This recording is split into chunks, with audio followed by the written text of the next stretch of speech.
Good evening, everybody. First of all, I'd like to thank Bob Delaney, the Executive Director of the Labor Institute, and his staff for providing the short video outlining our rich history in the transit industry in the state of Rhode Island. As the President Business Agent of the Amalgamated Transit Union, Local 618, I'm honored to be able to lead this union at this historic moment in time. We have a great event tonight, celebrating our 100th anniversary.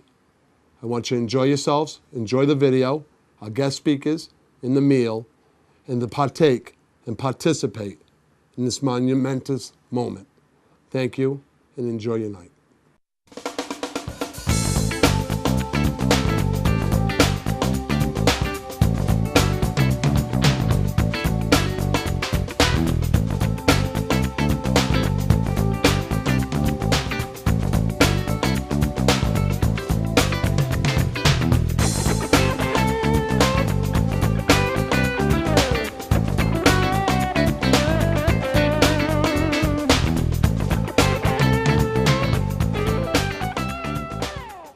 Although the buses and the technology have changed over the past 100 years, the commitment of the members of the Amalgamated Transit Union, Division 618, has remained the same: to provide Rhode Islanders with a user-friendly, efficient system of public transportation. After the Civil War, there became a need for transportation, not only in Rhode Island, but it was growing nationwide, as an agricultural society changed over to an industrial power. And transportation of workers from their homes to mills became paramount. In fact, many of the mill owners in Rhode Island started their own car lines, which were then pulled by horses. And the horses actually worked less hours than the men and were treated better.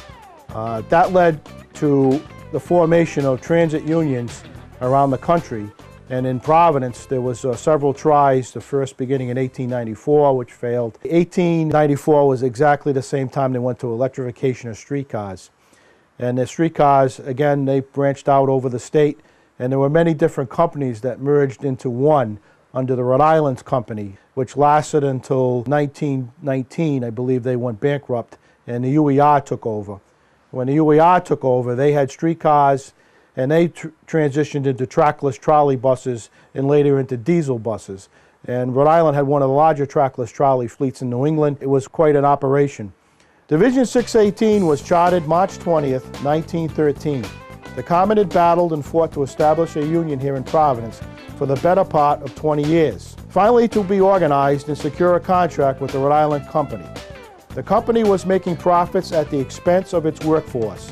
Days were long, up to 16 hours, with little or no pay guarantees.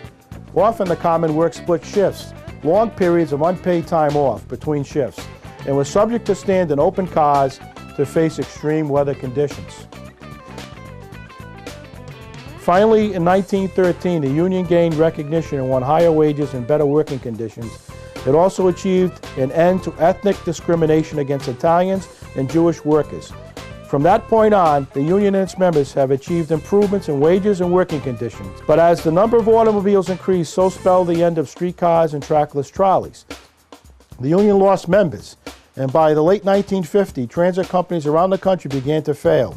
And here in Providence, the trend of abandoned lines and service cutbacks were headline news.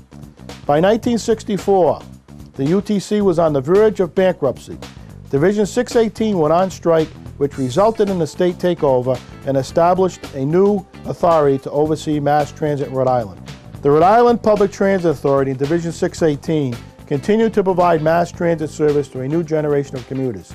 This also resulted in the union negotiating steady improvements in wages and working conditions. When members of the union were laid off after the state takeover, 13C was used to save their jobs and restore lost wages. The union grew with the technology. As it changed, many jobs disappeared, like two-man cars that went to single streetcar operators and then the bus operators. But the work was still the same, moving people, moving commerce, and at the time they moved freight.